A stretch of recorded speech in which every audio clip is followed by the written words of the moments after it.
حالانکہ وہ اس کے متولی نہیں ہیں۔ متقی لوگوں کے سوا کسی قسم کے لوگ اس کے متولی نہیں ہو سکتے۔ ان میں سے اکثر لوگ اس بات کو نہیں جانتے۔ بیت اللہ کے پاس ان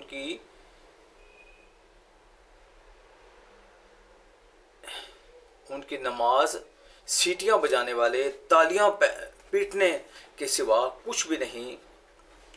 لہذا اے کافرو، جو کافرانہ باتیں تم کرتے رہے ہو ان کی وجہ سے اب عذاب کا مزہ چکھو۔ جن لوگوں نے کفر اپنا لیا ہے وہ اپنے مال اس کام کے لیے خرچ کر رہے ہیں لوگوں کو اللہ کے راستے سے روکیں۔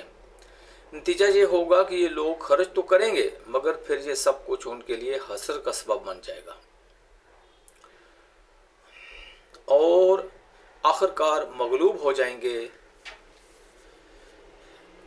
اور آخرت میں ان کافر لوگوں کو جہنم کی طرف اکٹھا کر کے بلایا جائے گا،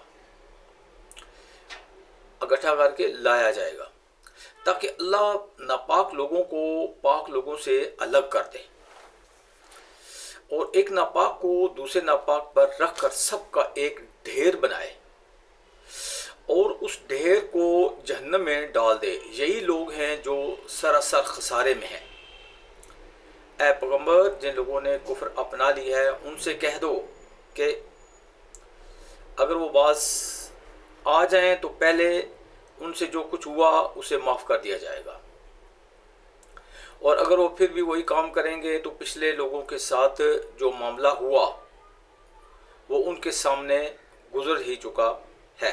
تفسیر مستحق نہیں ہے۔ واقعہ یہ ہے کہ کفر شرک کے علاوہ ان کی ایک خرابی یہ ہے کہ یہ مسلمانوں کو مسجد حرام میں عبادت کرنے سے روکتے ہیں، جیسا کہ حضرت سعد بن معاذ رضی اللہ تعالیٰ عنہ کے واقعے میں پیچھے گزر چکا ہے۔ دیکھیے اس صورت کا ابتدائی تعارف۔ لہذا جب حضرت صلی اللہ علیہ وسلم اور دوسرے صحابہ مکہ مکرمہ سے نکل جائیں گے تو ان پر جزوی عذاب آئے گا جو بعد میں فتح مکہ کی صورت میں سامنے آیا، اور پھر آخرت میں ان کو مکمل عذاب ہوگا۔ جنگ بدر کے بعد قریش کے بچے کھچے سرداروں نے چندہ جمع کرنا شروع کیا تھا کہ اس سے ایک بڑی جنگ کی تیاری کر دیں۔ یہ آیت اس موقع پر نازل ہوئی۔ 22